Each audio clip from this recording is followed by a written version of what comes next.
오늘은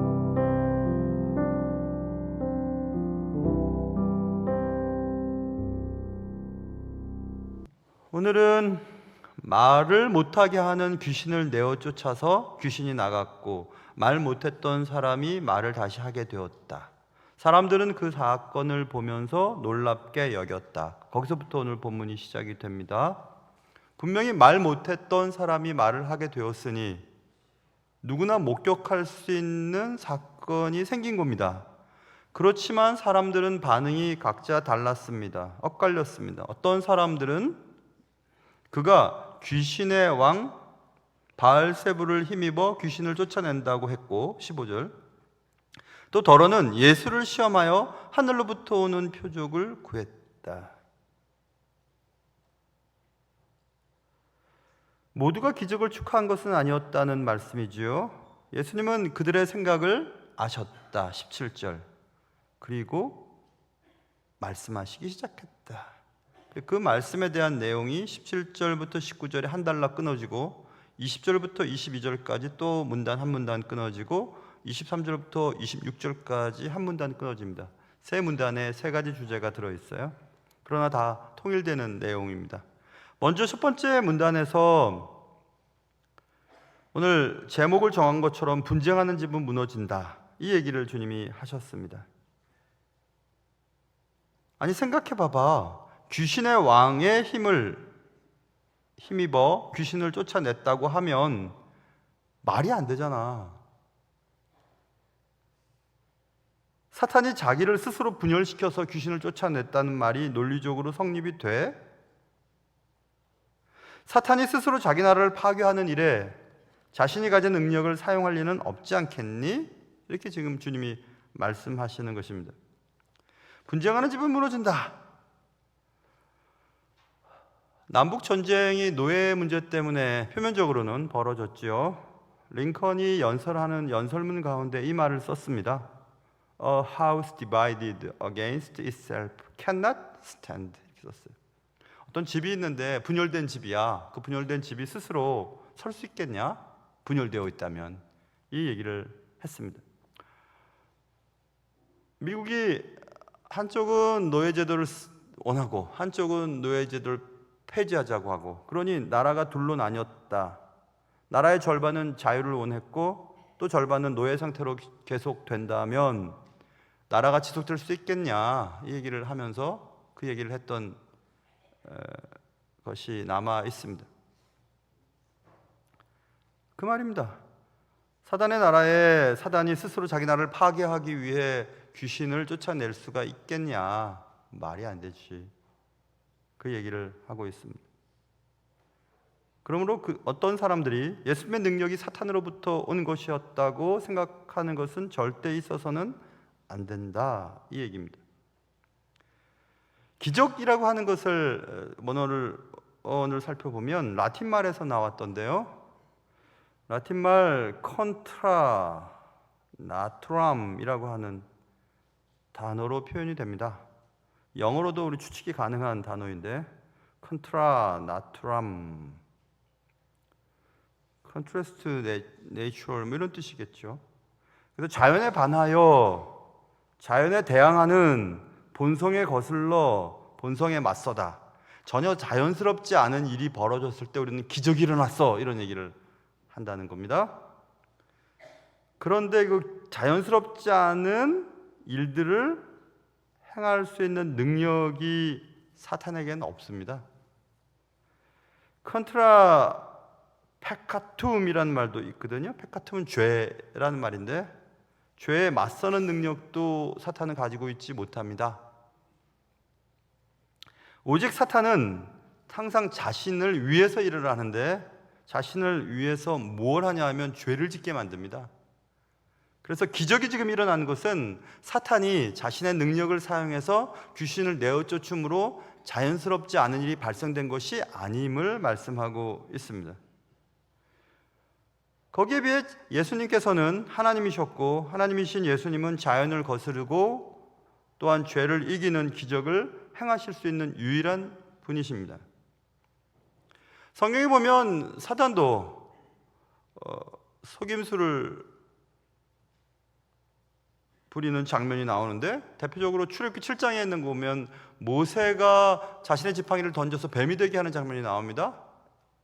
그러자 애굽의 왕과 신하들이 우리도 할 수 있어 하고 애굽의 마술쟁이들이 나와서 지팡이를 던지고 그 지팡이가 뱀이 되는 장면이 출애굽기 7장에 나오거든요. 그런데 마술사가 만든 그 뱀은 당대에 그런 일들이 있었대요. 그러니까 뱀을 이렇게 기절시켜가지고 이렇게 딱딱하게 만들었다가 딱 던지면서 깨게 만드는 그런 방식이라든지, 아니면 얇은 봉에 뱀을 집어넣었다가 지팡이를 깨버리면서 그 속에 있는 뱀이 나오게 한다는 등 뭐 이런 일들이 있었답니다. 속임수죠. 지팡이를 뱀이 되게 하지는 않았습니다. 그렇기 때문에 출애굽기 7장에 모세의 뱀이 마술사들이 만든 뱀을 잡아먹는 장면이 나오거든요. 그러니 기적이라고 하는 것은 하나님의 권능 아래 발생되는 유일한 것임을 알 수 있습니다. 그래서 기적을 누군가 얘기하면서 기적은 진리를 입증하는 하나님의 사인과 서명과 같다 이렇게 말했습니다. 하나님이 서명하셔야 벌어지는 것이 기적이다 이런 말을 했습니다. 그래서 예수님께서는 야, 말도 안 되는 소리다 이렇게 지금 분쟁하는 집은 무너질 수밖에 없어, 그런데 사탄이 그렇게 하겠냐 이렇게 말씀을 하셨던 것이 첫 번째 문단이고, 두 번째 문단에서는 그게 그런 게 아니고, 한번 생각해 봐봐. 강한 자가 무장을 하고 자기 집을 지키고 있어. 그럴 때는 그 집이 온전하겠지. 그런데 더 강한 자가 그 집을 와서 강한 자를 물리친다면 다 빼앗길 수밖에 없지 않겠냐? 그래서 지금 집을 지키고 있는, 그러니까 사람에게 들어가서 사람에게 말을 못하게 하는 귀신이 이렇게 집을 지키고 있었었는데, 더 강한 자인 예수님의 능력이 그 귀신을 쫓아내었기 때문에 다시 말을 하게 됐다는 얘기를 20절부터 22절에 하는 겁니다. 그리고 더 강한 자가 왔다. 더 강한 자는 예수 그리스도 자신이다. 복음의 능력이다. 이것을 얘기하는 것입니다. 사탄이 자기 집을 무장하고 지키고 있지만 더 강한 자인 예수님이 오셔서 그의 무장을 빼앗고 사람들을 해방시켰다. 참된 해방, 참된 자유는 예수가 아니면 안 됩니다. 어떤 방식으로든지 세상의 권세 잡은 자들은 우리의 삶을 힘들게 만들거든요. 어떤 방식으로든지 자신의 영역을 빼앗기지 않으려고 사탄도 지키고 있습니다. 귀신들도 지키고 있어요. 복음이 들어가야만, 예수의 능력이 들어가야만, 더 강한 자의 능력이 있어야만 그곳에 자유가 생긴다는 얘기를 하는 것입니다. 예수님은 사탄보다 강하시기 때문에 그렇습니다. 뭐 오컬트 영화나 소설이나 드라마 같은 걸 보면 악과 또 선이 막 이렇게 막 치열하게 경쟁도 하고 팽팽하게 싸움을 벌이는데 사실 가짜입니다. 그럴 수가 없습니다. 사단은 하나님의 능력 앞에서 맥을 못 추는 존재이지 상대가 되지 못하는 존재입니다. 어릴 때 그 주한미군 방송이 있었잖아요. AFKN이라고 하는. 그때 금요일 날 저녁 9시인가 9시 반에 꼭 드라큘라 영화를 해줬었어요. 한참 그거를 형제들이랑 같이 보았는데 똑같습니다. 드라큘라가 막 회방을 놓다가 신부님 혹은 목사님 혹은 예수 잘 믿는 사람이 십자가를 들고 이렇게 가면 점점 물러났다가 드라큘라가 말뚝이 가슴에 박히면서 죽는 장면, 늘 똑같이 끝나는데도 늘 무서웠어요. 그래서 귀신이 나타나면 나도 이렇게 해야지 라고 생각을 하면서 살았습니다. 잘 때도 이렇게 하고 자면 괜찮겠지. 그런 거 아니에요, 여러분. 얼씬도 못합니다. 하나님의 영이 있는 여러분과 저의 삶을 귀신은 아무렇게도 할 수 없어요. 그러니까 무서워할 필요가 없습니다. 그래도 무서운데 밤에? 사실은 사람이 무섭죠. 눈썹을 이렇게 길게 그린 사람들, 문신을 막 해가지고. 근데 바둑이처럼 보이는 분들도 계셔요. 그렇지만 아무튼 무서운 분들이죠. 밤에 깜짝 놀라죠.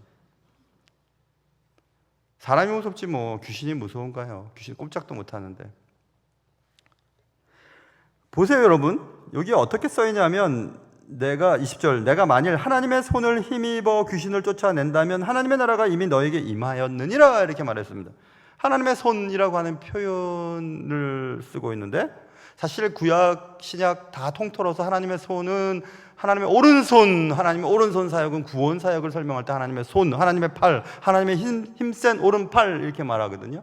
거기에 비해서 성경에 기록되어 있지만 않지만 left hand of God, 하나님의 왼손 사역은 하나님의 섭리예요. 눈에 보이지 않지만 하나님의 뜻이 이루어지는 겁니다. 세상 모든 세상을 통치하세요. 하나님의 오른손과 왼손이 이렇게 만들어 가십니다. 그래서 하나님의 손이 사용된 것이 좀 이상한 듯 싶어서 원문을 보거나 영어 성경에도 써 있습니다. 하나님의 손으로 번역되어 있는 그 번역은 the finger of God, 하나님의 손가락이에요. 하나님의 손가락. 하나님의 손가락으로 귀신을 내어 쫓았다. 하나님의 손가락은 작업에 관련된 얘기를 할 때 하나님의 손가락 얘기를 하거든요. 주의 손가락으로 지으신 주의 하늘과 주가 베풀어 두신 달과 별 내가 보니 사람이 무엇이건대 주께서 저를 생각하시며 인자가 무엇이건대 저를 권고하시나이까. 자주 부르자는 찬양이잖아요. 진짜 이 찬양 부르면 그렇게 기분이 좋아요. 너무너무 감사해요. 우리가 볼 때 저 달과 저 별, 그 크고 대단한 저것들을 하나님의 손가락으로 지으셨다고 시편 8편에 있는 내용으로 부른 찬양이거든요. 그런데 그런 온 세상을 손가락으로 만드신 그 능력의 하나님이 내가 도대체 뭔데 날 생각하실까? 내가 뭔데 나를 그의 마음속에 두고 계실까? 그런 찬양 부르면 가슴이 막 뜨거워져요. 나 같은 것 하나님 어떻게 생각하시지? 이 표현은 하나님의 손가락으로 귀신을 내어 쫓았다는 말은 넌 아무것도 아니야. 손가락으로도 널 이겨. 이런 뜻이잖아요. 그러니까 하나님의 능력 앞에 귀신의 존재는 아무것도 아닙니다. 여러분 겁먹을 필요 없어요. 전혀 겁먹을 필요 없습니다. 요한일서 4장 4절에도 자녀들아 너희는 하나님께 속하였고 또 그들을 이기었나니 이는 너희 안에 계신 이가 세상에 있는 자보다 크심이라. 세상에 있는 자는 세상의 권세 잡은 자, 사탄을 말합니다. 사탄의 능력보다 너희 안에 계신 이가 크다. 그러니까 예수 안에 또 내 안에 예수가 계시면 사단의 공격쯤은 아무것도 아닌 것처럼 물리칠 수 있습니다. 그러니 여러분과 제가 살면서 너무 겁낼 필요 없으세요.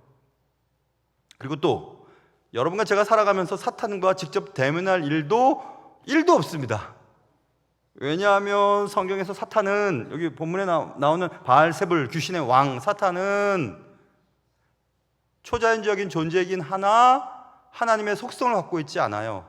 하나님은 무소부재하시잖아요. 어디서나 계십니다. 어디서나 계신 분이세요. 그래서 누구든지 여기서 저기서 기도하면 다 들으십니다. 그러나 사단은 말입니다, 제한적인 존재이거든요. 귀신에 대한 공부를 하면 사단은 한 곳에만 존재할 수 있는 제한적인 존재입니다. 그렇기 때문에 사탄은, 귀신들의 왕은 자기가 있어야 할 곳에 있습니다. 그들이 있어야 할 곳은 세상의 권세를 유지하기 위해 세상의 시스템이나 세상의 위대한 능력이나 영향력을 가진 자들 곁에서 그들을 공격하거든요. 그래서 여러분과 저처럼 평범한 사람들은 사단이 올 일이 없습니다. 귀신 쪼무레기들이나 오겠죠. 예수님이나 마틴 루터처럼 대단했던 분들은 사탄과 직접 대면했다는 기록들이 남아있지요. 마틴 루터도 사단의 임재해 있음을 느끼고 잉크병을 집어던졌다라는 얘기도 있으니까 말입니다. 사단은 신이 아닙니다. 그렇기 때문에 더 강한 자이신 예수 그리스도를 여러분의 마음 가운데 모신 분이시라면 이 땅을 살면서 귀신 때문에 너무 염려 안 하셔도 됩니다.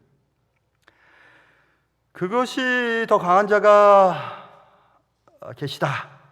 그게 하나님의 일이라면 우리가 해야 될 일도 있습니다. 그것은 23절부터 26절까지 있는 내용 보면 주님께서 갑자기 이런 말씀하세요. 나와 함께 하지 아니하는 자는 나를 반대하는 자요, 나와 함께 모으지 아니하는 자는 해치는 자니라 라고 말씀하시면서 한 가지 예를 들어 설명하는데, 더러운 귀신이 사람에게서 나갔어. 근데 그 귀신이 막 돌아다니면서 어디 거하지? 라고 돌아다니다가 거할 곳을 찾지 못했는데, 야, 내가 나왔던 그곳을 한번 다시 가볼까? 가봤더니 깨끗이 청소가 되어 있었다.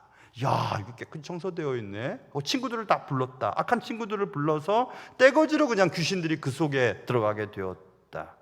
그래서 그 사람의 나중 형편이 전보다 더 심하게 되었다고 26절에 끝절에 나와 있거든요. 이 말이 무슨 말씀입니까? 여러분 보세요. 말 못하게 하는 귀신을 내어 쫓아서 귀신이 나간 이후에 말 못했던 사람이 말을 하게 되었잖아요. 깨끗하게 됐잖아요. 그죠? 됐습니다. 너무 잘 됐어요. 더 강한 자가 와서 강한 자를 쫓아냈기 때문에 강한 자가 지키고 있던 그 마음, 사람을 온전하게 만들어 주었다. 거기까지 됐는데 그 다음 문제입니다. 그렇게 두면 안 된다는 얘기예요. 하나님이 우리의 삶을 새롭게 만드셨어요. 그래서 우리가 깨끗하게 되었습니다. 그래서 이제 도덕적으로나 윤리적으로나 또 마음을 편안하게 만들기 위해서 종교적인 평화를 얻기 위해서 명상을 하거나 자아성찰을 하거나 그런 방식을 가지고서는 귀신들의 공격, 세상의 권세 잡은 자들의 공격을 막아낼 수가 없다는 얘기예요. 비어있는 내 공간에 뭔가 채워야 되는데 그 공간에 채워야 될 게 뭐냐 하면 예수 그리스도라는 얘기입니다. 왜냐하면 함께하지 아니하는 자는 나를 반대하는 자요, 나와 함께 모으지 아니하는 자는 해치는 자라고 분명히 말씀하고 있거든요. 그래서 예수님의 말씀은 너희에게 중립이라는 건 없어. 영적 중립은 없어. 나 예수님을 싫어하진 않지만 그러나 깊게 들어가고 싶진 않아요. 잘 모르겠어요 라고 하는 태도는 사실상 그분을 반대하는 것이다, 이 말입니다.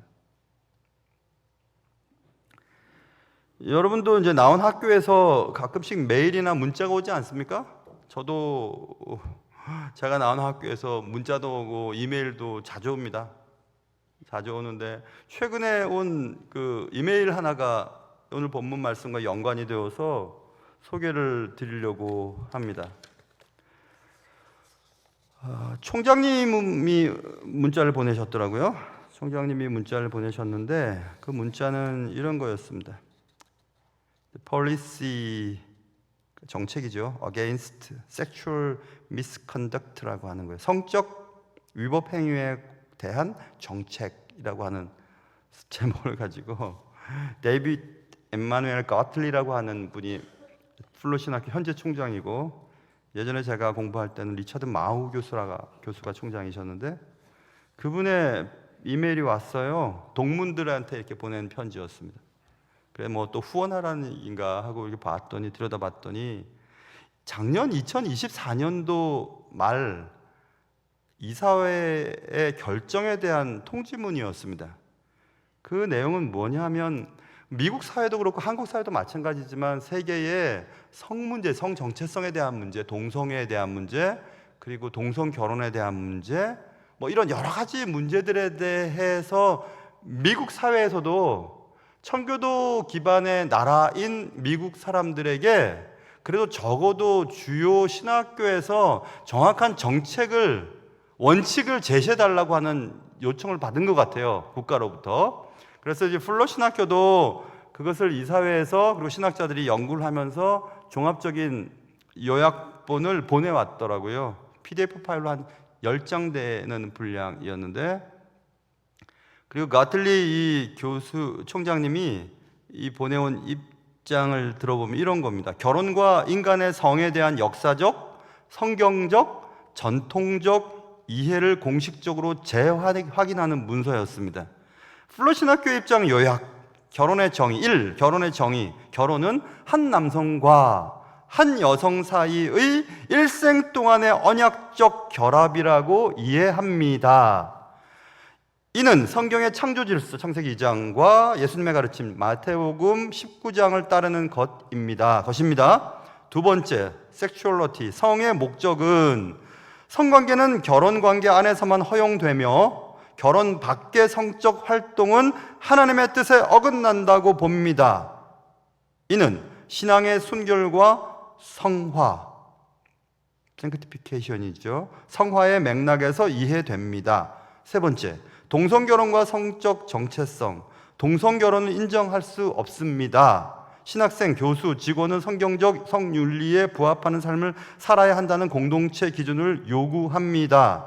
그러나 풀러는 모든 사람을 존엄과 사랑으로 대해야 한다는 기독교적 원칙을 동시에 강조합니다. 너무 감사했어요. 이런 구절의 내용들이 너무 저한테는 감사했어요. 아무리 오늘날 사회가 그렇게 막 세속 사회로 흘러가지만 그래도 주요 신학교의 신학 원리들을 정확하게 구별짓구나.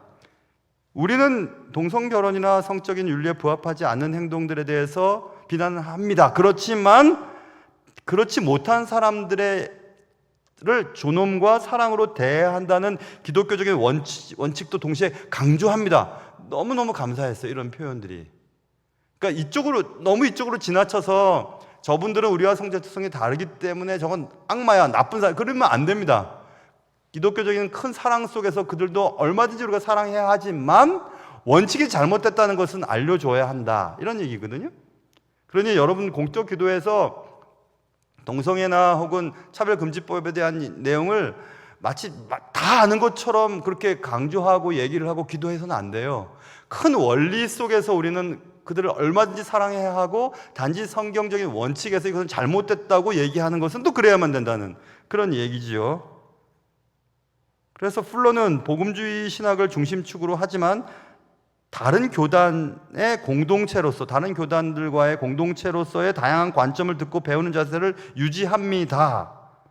이 입장은 풀러의 정체성과 사역을 지키면서도 대화와 포용을 포기하지 않겠다는 태도를 반영합니다. 이렇게 쭉 내용을 썼습니다. 쓰면서 핵심 원칙을 뒷부분을 제가 보면 이렇게 되어 있어요. 모든 성적 행위는 결혼 내에서만 허용됩니다. 모든 구성원들, 졸업생을 포함해서 동문들, 또 그리스도인들 공동체들은 이상과 같은 윤리 및 행동 기준을 준수할 의무가 있습니다. 그 다음 것 때문에 제가 오늘 설교 시간에 이 얘기를 하는 겁니다. 그 다음에 분명하게 말하고 있어요. 중립이라는 것은 없습니다. 방관을 하거나 소극적인 태도로 그 문제에 관해서 침묵하는 것은 동조자로 간주될 수가 있습니다. 지금 이 내용을 무슨 내용인지 여러분 이해하실 수 있으시지요? 그러니까 우리는 나 그럼 귀찮아. 정치 문제도 마찬가지지만 난 정치에 관심이 없어. 그게 매우 중립적인 태도인 것처럼 보이지만 그래서는 안 됩니다. 생각을 하고 사유를 거친 이후에 자기의 판단으로 나는 이게 옳다고 생각해, 이게 옳다고 생각해 라고 해야 얘기를 나누면서 맞춰 나갈 수 있는 거거든요. 무관심해서는, 중립적인 태도를 가져서는 아무것도 이뤄낼 수가 없어요. 특별히 예수 믿는 일에 있어서는 오늘 본문의 말씀을 보면 굉장히 중요한 얘기입니다. 내 일에 참여하지 않는 자는 중립이야, 이렇게 말하지 않았어요. 날 반대하는 자야, 이렇게 말하고 있거든요.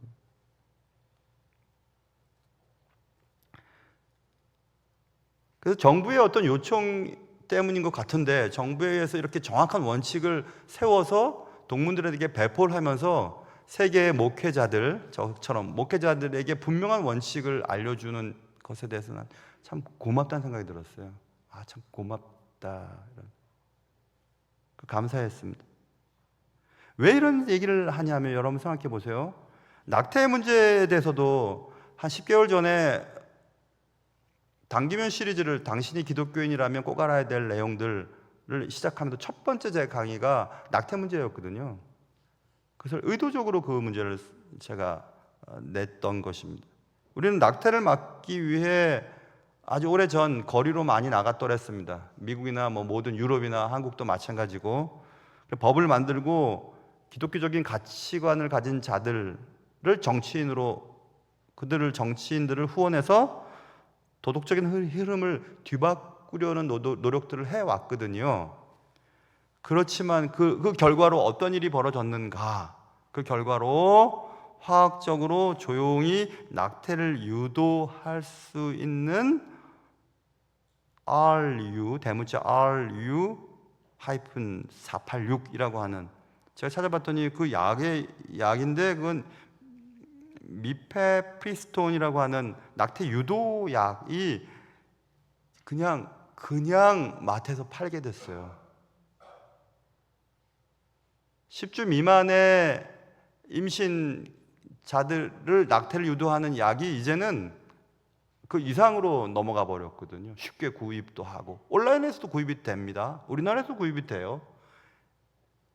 왜 이런 일이 생겼을까? 그 문제에 대해서 잘못됐다고 생각하지만 가만히 있었던 사람들 때문에 그렇거든요. 가만히 있었던 중립적인 태도를 취했던 자들 때문에 세상의 흐름도, 세상의 원칙도, 세상의 정책도 그렇게 흘러가는 것인 것을 여러분 꼭 기억하셔야 돼요. 회개 없는 개혁, 우리 인간 자체가 타락이 되어 있어서 가만히 있으면 지옥 가고 가만히 있으면 나쁜 생각하게 되어 있는데, 우리가 회개 없이 개혁에 대해 생각을 한다고 해서 개혁이 되는 것은 아니거든요. 신앙도 마찬가지라 이 말입니다. 함께하지 않은 자는 가만히 있는 게 아니고 중립이 아니고 반대하는 거야. 나와 함께 모으지 아니하는 자는 해치는 자야 라고 주님이 말씀하셨습니다. 그래서 여러분, 신앙생활은 대충 할 수가 없어요.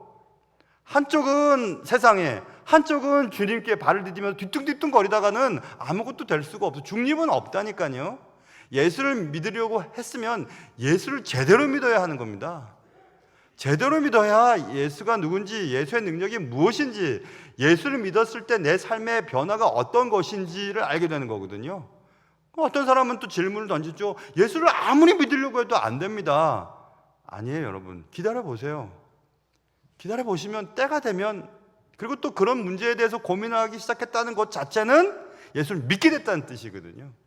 예수를 믿기 전에는 그런 문제 때문에 고민도 안 합니다. 뭐하러 고민을 합니까? 교회 안 가면 그만이지. 나 예수를 반대는 안 해. 근데 찬성도 안 해. 그런 말은 없다니까요.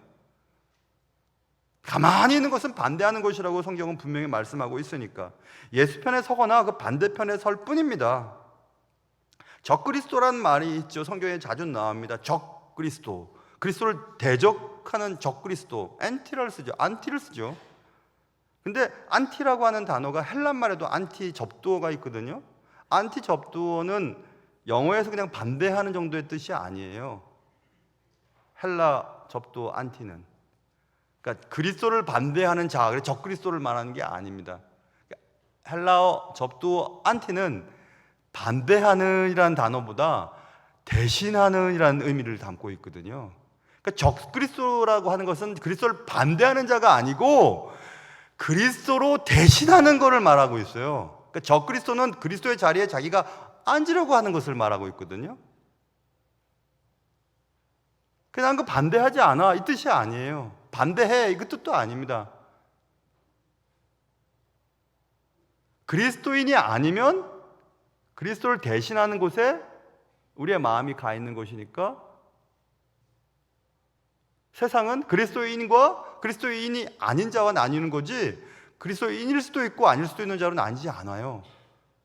천국은 헷갈리지 않습니다. 그리스도인만 천국 들어가는 겁니다. 주님의 경고는 틀림없습니다. 귀신이 나간 자리가 깨끗해졌어. 정돈되었거든. 비어있어. 그런데 그곳은 다시 악한 영들의 거처가 될 수 있어. 더 쉬워. 더 악해져. 예수를 조금 믿다가 시험에 걸려 넘어진 자들은 더 예수 믿기가 어렵습니다. 그래서 어릴 때 신앙생활 좀 하다가 교회 싸우고 목사님들 비리, 장로님들 비리 이런 거 보고 그런 거 보다가 상처를 받아서 교회를 떠난 자들이 교육이 더 힘들어요. 언젠가 TV에서 이런 내용을 봤어요. 어떤 청소업체 대표가 하는 말이었는데, 가장 위험한 집은, 가장 힘든 집은 빈집이랍니다. 빈집이 가장 위험합니다. 사람이 살지 않는다면 금세 먼지가 쌓이고 벌레가 들끓고 도둑의 표적이 되기 때문입니다. 이런 얘기였어요. 빈집이 깨끗한 게 아니에요. 깨끗하다고 좋은 것도 아니고요. 누가 살아야 되는 겁니다. 여러분의 빈 공간에 윤리적으로 도덕적으로 저 사람 법 없이도 살 수 있을 것 같아, 원래 상품이 참 좋아, 교회 안 다녀도 천국 갈 것 같아, 그런 건 없습니다. 여러분의 비어있는 공간에 제 아무리 무엇을 갖다 넣어도 해결이 안 됩니다.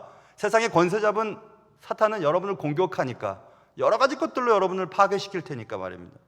그래서 여러분의 빈 공간 속에 예수가 들어가야 됩니다. 예수의 영이 들어가야 비로소 더 강한 자이신 예수 때문에 강한 자인 사단이 못 오는 거거든요. 귀신이 얼씬거리지도 못합니다. 그러니까 예수를 제대로 믿어야 예수의 능력으로 세상을 살 수 있습니다. 여러분의 비어있는 공간에 뭐가 들어가 있습니까? 그 빈 공간에 자꾸 뭘 채워 넣어서 해결이 되던가요? 안 됩니다. 절대 안 됩니다. 슈퍼바이러스라고 하는 말이 우리가 살고 있는 동안에 듣게 되었어요. 슈퍼바이러스가 뭐지? 바이러스는 바이러스인데, 바이러스는 보통 항생제로 제압이 되어야 되는데 웬만한 항생제로 제압이 되지 않는 슈퍼바이러스가 등장했어요. 왜 그랬을까? 항생제에 대한 내성이 생겼기 때문에 아니겠어요? 신앙생활도 그렇습니다, 여러분. 찔끔찔끔 신앙생활 하다 보면 내성이 생겨서 이래도 괜찮고 저래도 괜찮은 것이 되어버립니다. 여러분 한번 해보세요. 주일날 예배 안 드리고 한 번, 두 번 빠지면 이제는 한 달, 두 달 빠져도 괜찮습니다. 그거 이상하죠? 영적 중립은 없습니다. 이거 아니면 저거인 거예요. 그리스도인 아니면 그리스도인 아닌 것입니다. 비그리스도인 아니에요. 적그리스도인이에요. 그래서 주님은 이 분쟁하는 집은 무너진다라고 하는 이 치유 사건을 통해서 주님이 하고 싶은 말씀이 있으셨던 것입니다. 그 단지 치유 사건을 나열한 것이 아니고 하나님의 나라에 대한 얘기가 아닌가, 이런 생각이 들었습니다. 깊숙이 들어가고 싶진 않아. 그냥 교회 다니는 게 좋아.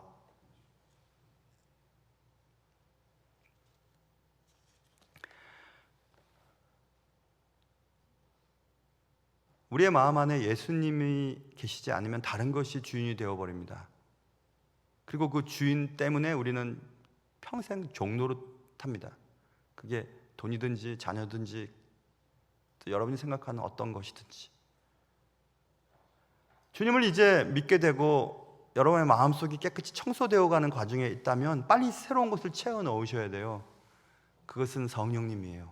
그리고 예수님의 말씀이에요. 자꾸 그것을 채워 넣으셔야 돼요. 그래 다른 것이 들어가지 않습니다. 오늘 본문은 단순하게 귀신 들렸던 사건, 그리고 귀신을 쫓아낸 사건 이상의 의미를 담고 있습니다. 예수님은 단지 인간의 어떤 문제를 해결하기 위해 오신 것이 아니라 사단의 나라를 공격하고 하나님의 나라가 임하게 만들고 다시는 세상의 권세 잡은 자에 의해 주도권을 뺏기는 그런 인생을 살지 않는 참된 자유를 주기 위해 예수님이 오셨습니다. 주님 오늘도 여러분과 저에게 물어보십니다. 너는 내 편이냐? 아니냐? 이렇게 묻고 계십니다. 복음은 예수 믿는 것은 결단을 요구해요. 맞아, 내가 무슨 말인지는 모르겠지만, 내가 적응은 안 되지만 그래, 예수 믿는 건 이렇게 해야 된대. 한번 해볼까? 예수를 처음 믿을 때 이상하게 새벽 예배를 많이 가더군. 그래, 나도 한번 새벽 예배 가봐야지. 새벽에 일어나서 교회 오는 이거 미친 자들이 어딨어? 라고 여겼던 자들이 새벽에 와보니까 이렇게 많은 사람들이 와서 예배를 드리고 있네. 저 사람 좀 미쳤나? 야, 새벽에 성가대까지 있어. 저 사람 정말 미쳤네. 그러다가 언젠가 새벽 예배 와보고, 야, 새벽 예배 왔더니 너무 좋은데? 그러다가 이제 시간이 지나면, 야, 주님의 말씀으로 시작하지 않는 하루가 너무 겁이 나서 안 되겠는걸? 하나님의 말씀으로 하루를 시작해야지. 이렇게 또 바뀌게 되는 겁니다. 어제 서울로의 주일학교 교사 강습회의 개강 예배를 제가 설교를 했어요. 설교하면서 이런 얘기를 했습니다. 주일학교 교사 여러분, 우리는 주님의 일을 하는 자들이 아닙니다. 하나님이 여러분을 통해서 하실 일들을 맡기셔서 여러분들은 사명자입니다. 여러분은 소명을 이루기 위해 살아가는 자들입니다. 설교 제목이 나는 젖는 것이 싫습니다, 이런 제목이었거든요. 마침 하나님이 도와주셔서 이제 비가 오는 바람에 그 설교 말씀이 잘 전달됐을 수 있었던 것 같아요. 넘어질 걸 두려워하면 자전거 못 배웁니다. 상처받을 걸 두려워하면 평생 사랑할 수 없습니다. 젖는 것을 두려워하면 수용의 기쁨을 맛볼 수 없습니다. 하나님의 은혜에 풍덩 빠지지 않으면 하나님의 은혜 안에서 참 자유를 누릴 수 없습니다. 사랑하는 성도 여러분, 한번 믿고 한번 가보십시오. 하나님이 원하시는 삶을 한번 살아보십시오.